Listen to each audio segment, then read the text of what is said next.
शेतकरी मित्रांसाठी महत्त्वाची अपडेट आणि आनंदाची बातमी समोर आली आहे, तरी व्हिडिओ कुठेही स्किप न करता शेवटपर्यंत नक्की बघा। वादळी पावसामुळे नुकसान झालेल्या केळी उत्पादक शेतकऱ्यांना 100% भरपाई मिळणार आहे। 5 दिवसात पंचनामे पूर्ण करण्याचे आदेश मंत्रालयातील बैठकीत देण्यात आले आहे। यंदाच्या खरीप हंगामात महाबीज राज्यात 32,233 हेक्टर क्षेत्रावर सोयाबीन बीजोत्पादन कार्यक्रम राबवणार आहे। बीज उत्पादक शेतकऱ्यांना बियाणे वाटपाची प्रक्रिया अंतिम टप्प्यात आहे। अहिल्यादेवी होळकर कर्जमुक्ती योजनेचा नवा शासन निर्णय शेतकरी विरोधी असल्याचा आरोप करत क्रांतिकारी शेतकरी संघटनेने हा निर्णय तातडीने रद्द करण्याची मागणी केली आहे। विदर्भात उष्णतेची तीव्र लाट कायम असून ब्रह्मपुरी महाराष्ट्रातील सर्वाधिक 45.5 अंश तापमानाची नोंद झाली आहे। पुढील 2 दिवसात तापमान असे तापदायक राहण्याचा अंदाज आहे। पाऊस लांबल्याने सोलापूर जिल्ह्यात पाण्याचा तीव्र दुर्भिक्ष जाणवू लागले आहे। जिल्ह्यातील 16 गावे आणि 82 वाड्यांवरील नागरिकांसाठी प्रशासनाने 17 टँकर सुरू केले आहेत। गाळमुक्त धरण गाळयुक्त शिवार अभियानांतर्गत गेल्या 2 वर्षात 1,27,000 क्युबिक मीटर गाळ काढण्यात आला असून यामुळे तब्बल 9,000 शेतकऱ्यांच्या जमिनी सुपीक झाल्या आहेत। राज्य सरकारच्या नव्या कर्जमाफी योजनेवरून गंभीर प्रश्न उपस्थित केला जातोय। सरकारने बँकांची वाटाघाटी करून व्याजात 50 ते 70% सूट मागितल्यास तिजोरीतील तब्बल 8,000 कोटी रुपये वाचू शकतात। कोल्हापूर जिल्ह्यात मान्सूनपूर्व पावसाने दमदार हजेरी लावली आहे। जूनच्या 121 मिलीमीटर सरासरीच्या तुलनेत पहिल्या 10 दिवसातच तब्बल 42 किलोमीटर पावसाची नोंद झाली आहे। सहकार आयुक्तांचा बँकांना मोठा आदेश। कर्जमाफी योजनेतील पात्र शेतकऱ्यांच्या थकीत कर्जावरील 2% दंड आणि व्याजाचा खर्च आता बँकांना स्वतः सोसावा लागणार आहे।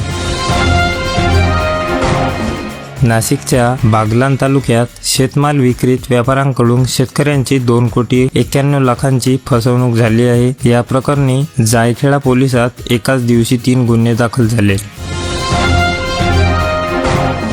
आर्थिक धोरणामुळे गरिबांचे कंबरडे मोडल्याचा आरोप विरोधकांनी केला आहे। उज्ज्वला योजनेतील अनुदान कपात आणि गॅस दरवाढीमुळे सामान्य नागरिकांचे बजेट कोलमडल्याचे म्हटले आहे।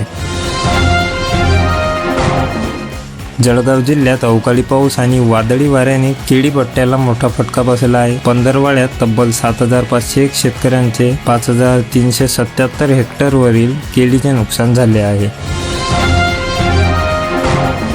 अमरावती विभागात अन्न व औषधी प्रशासनात मोठ्या प्रमाणावर पदे रिक्त आहेत। औषधी निरीक्षकांची 11 पदे रिक्त असल्याने अन्न भेसळ आणि तपासणीच्या कामावर प्रचंड परिणाम होत आहे। विदर्भात दिवसभर उष्णतेच्या लाटेने नागरिक होर पकडले असताना सायंकाळी काही भागात पावसाच्या सरी कोसळल्या। ब्रह्मपुरीत सर्वाधिक 45.5 अंश कमाल तापमानाची नोंद झाली आहे। संभाव्य दुष्काळी परिस्थितीचा सामना करण्यासाठी कृषी विभाग सज्ज झाला आहे। मराठवाड्यात पाणी आणि पीक नियोजनासाठी तब्बल 31,606 बैठका घेण्यात आल्या आहेत। छत्रपती संभाजीनगरच्या लाडसावंगीमध्ये विदर्भात चित्र कर्जमाफी आणि पीक विम्याचा लाभ न मिळाल्याने ऐन पेरणीच्या तोंडावर शेतकरी घरातील सोने गहाण ठेवत आहेत। बीड जिल्ह्यातील शेतकरी प्रचंड संतापात आहेत। 100% अनुदानित योजनेत महाबीज आणि NSC कडून सोयाबीन बियाण्यांचा अपुरा पुरवठा झाल्याने ही योजना पूर्णपणे फसली आहे।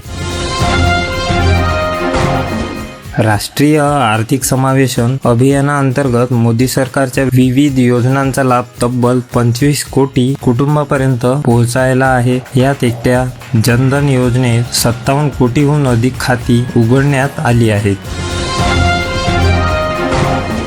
नागपूर ते गोवा शक्तीपीठ महामार्गाच्या भूसंपादनाची अधिसूचना राज्य सरकारने जारी केली आहे। 13 जिल्ह्यातून जाणाऱ्या या प्रकल्पासाठी लवकरच थेट संयुक्त मोजणी सुरू होणार आहे। प्रतिकूल हवामानामुळे मुंबई बाजार समिती कोकणसह देशातील आंब्याची आवक तब्बल 56,000 टनांनी घटली आहे. बाजारात केवळ 46% आंबा दाखल झाल्याने मोठा परिणाम झाला आहे. राज्यातील कृषी विद्यापीठांच्या 3,723 पदांच्या सुधारित आकृतीबंधाला तब्बल 23 वर्षांनंतर शासनाने मंजुरी दिली आहे. यामध्ये सर्वाधिक 1,217 पदे राहुरीच्या महात्मा फुले कृषी विद्यापीठात असतील. हायकोर्टाच्या दणक्यानंतर विदर्भातील शाळा 22 जूनऐवजी आता 30 जूनपासूनच सुरू होणार आहे. तीव्र उष्णता पाहता विद्यार्थ्यांचे आरोग्य सर्वात महत्त्वाचे असल्याचे न्यायालयाने स्पष्ट केले आहे. पश्चिम विदर्भातील 5ही जिल्ह्यात मे अखेरपर्यंत अवघ्या 150 दिवसात तब्बल 312 शेतकऱ्यांनी मृत्यूचा फास ओढला आहे. यात सर्वाधिक 105 आत्महत्या एकट्या यवतमाळ जिल्ह्यात आल्या आहेत.